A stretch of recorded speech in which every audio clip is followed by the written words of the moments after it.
EVM हटाव देश बचाव या मागणीसाठी बहुजन हितकारिणी सभेच्या वतीने शुक्रवार दिनांक 19 जानेवारी 2024 रोजी शालिमार येथील डॉक्टर बाबासाहेब आंबेडकर पुतळा येथे तीव्र निदर्शने करण्यात आले।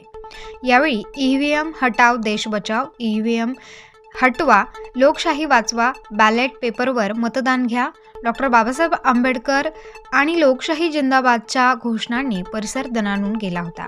ईव्हीएमचा वापर भारतीय लोकशाहीला कसा घातक आहे, त्यामुळे बॅलेट पेपरवर मतदान घेणे गरजेचे आहे, अशी माहिती बहुजन हितकारिणी सभेचे डॉक्टर संजय अपरांती यांनी दिली।